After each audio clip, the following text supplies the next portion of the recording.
Yo guys, what is up? Max on a Remnant 2 video, and today we're going over my Invoker build. Now the Invoker is the most recent class in the new Remnant 2 DLC, and it brings a lot of freaking crazy power to the table. There's a lot of different classes that you could pair this with.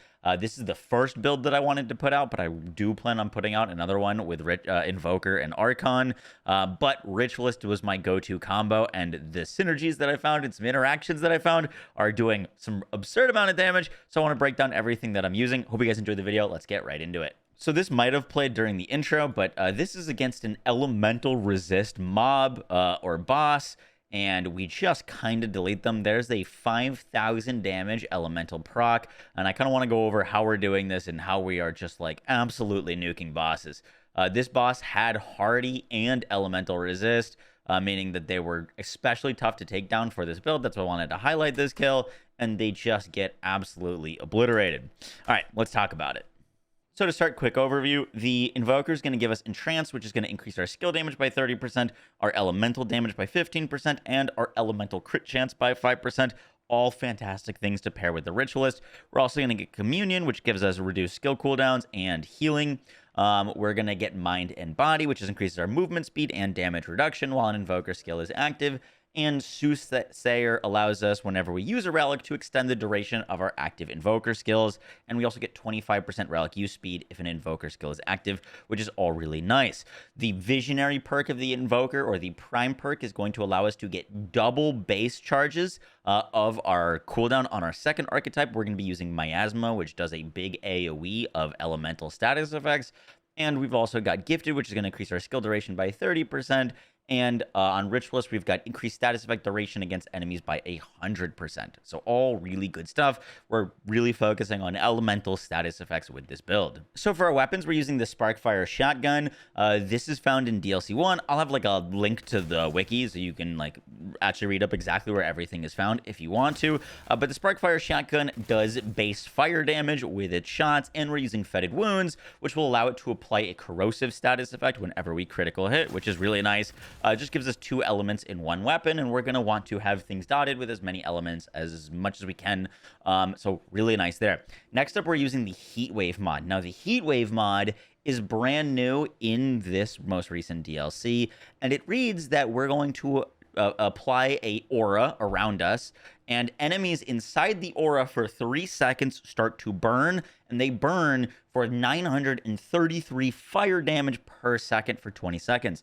Now, at first glance, this doesn't look like a lot of damage. 933 fire damage as a dot, whatever. However, it's fire damage per second for 20 seconds. So when this is considered as a dot, it's actually the highest dot in the game. It is an 18,000 damage dot. For example, if we look at the Nebula, which has a really high dot, it's 5,599 corrosive damage over 60 seconds. But remember, that's over a duration of 60 seconds. Now, we care about total dot because we're going to be using the Energized Neck Coil. Applying status effects, or increases status effect damage by 20%. Directly applying a damage status effect creates a 3-meter explosion for 20% of its full damage. So we're getting a Neck Coil explosion for 20% of this 18,000 dot damage, and we're able to buff that up even more. So when we actually activate this, as you'll see, no damage is happening immediately, and then as soon as that 3 seconds is up, all of these things are going to be getting ticked for over 4.5k damage, constantly in an AoE around you that you can have up all the time. And this is such a massive increase to us, and we're pairing that with the Invoker. Now, the Invoker has the skills that I mentioned earlier, Entrance, which increases our skill damage by 30%, elemental damage by 15%, and skill and elemental crit chance by 5%. This mod is directly actually improving from this elemental damage increase. Now, you may be thinking, hey, Moxie, maybe it would be good to pair with like Archon on this, because let's say we grab Archon, right? We slap on Archon. Now we're Archon Ritualist. Archon has the 50% increased mod damage. Let's peep back over at this. and the damage actually goes down. The way that this is scaling is actually more based off of the elemental damage than it is the mod damage. It doesn't look like it's getting mod damage scaling. It looks like it's getting elemental damage scaling, which means that Invoker is actually the best in slot to pair with our Ritualist to amp up the damage of this mod and be able to spam our skills. The other pairing that we're going to be having with this is the Crystal Staff. The Crystal Staff is a new melee weapon found in the DLC. We're able to like buff it up, do some basic attacks with it, and then when we actually hold it down again, it's going to summon a bunch of lightning bolts that do a bunch of damage. I'm not really using this thing. I don't have it buffed up, and I don't have its mutator buffed up, but I would be pairing this with Stormbreaker to increase the status effect damage applied by melee attacks by 25%, but more importantly, the charged melee attacks lowers enemies' resistance to all status damage by 10%. So you could do your like basic attacks and then do your charged melee, and then the enemies that get hit by that would have their status effect resistances lowered, which would be really nice.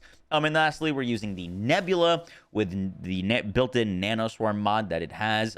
This mod is freaking fantastic. It just flies around and hits things for you. When you pop this, you can then go pop your weapon, and then you're just running around with tons of elemental damage because these things will just seek out enemies ahead of you. So you can kind of play just like AFK. You're just running through an area, and everything is going to be dying around you. Anything that gets close to you is going to get insta-melted by our fire aura. And then on the Nebula, we're pairing it with the Maelstrom mod to increase the weapon's elemental damage by 10% for each unique elemental status effect on the target. This is huge because it's going to be a big pop for our Energized Neck Coil. You can use this thing like a one-shot shotgun on enemies. And at level 10, we're going to increase the mod power generation of elemental damage and elemental status effects by 20%. So even better there. The gear we're wearing, obviously, the Energized Neck Coil is a huge part of this. It's going to give us the immediate status effect. We don't have to wait 60 seconds to get the damage out of the Nebula. We're going to get it immediately.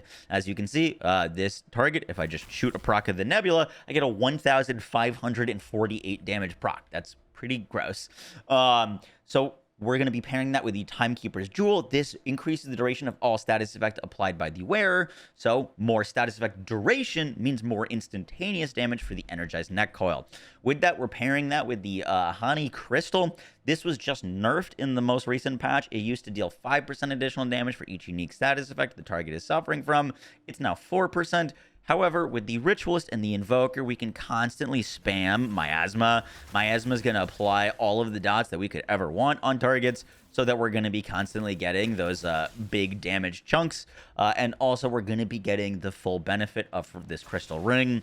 We're also going to be using the Stone of Malevolence. A lot of our damage is coming from mods, and not as much scaling mod damage, but more so the uptime of those mods. So the Stone of Malevolence is kind of mandatory. It's going to give us 15% of our elemental damage, generates as mod power. Incredible. And then lastly, I've gotten on the Burden of the Destroyer. We are a skill build with elemental dots. This is going to increase all of the damage that we deal from our Energized Neck Coil, from all of our status dots by 15%.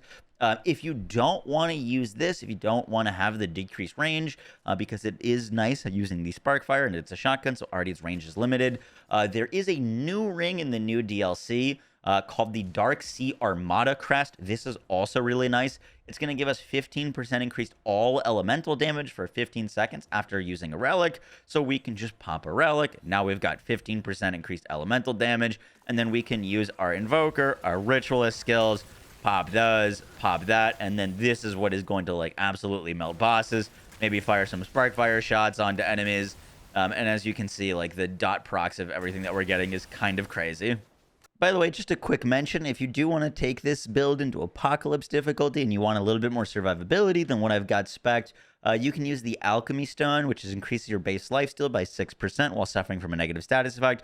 With the Atonement Fold, which self-inflicts bleeding, this will allow you to constantly be suffering from a status effect, which will give you lifesteal all the time, and that's 1.1 bleed per second. But with Regrowth, we've got 1.5 health regen per second, and with Triage, we're going to get even more of that healing. So that way, we're constantly kind of bleeding and healing at the same time. But then all of the damage that we deal is just just going to be constant healing. And with our massive AoE that we're going to be able to put out of just constant status effects ticking, as long as you've got enemies that are being status effect, you're going to be healing yourself.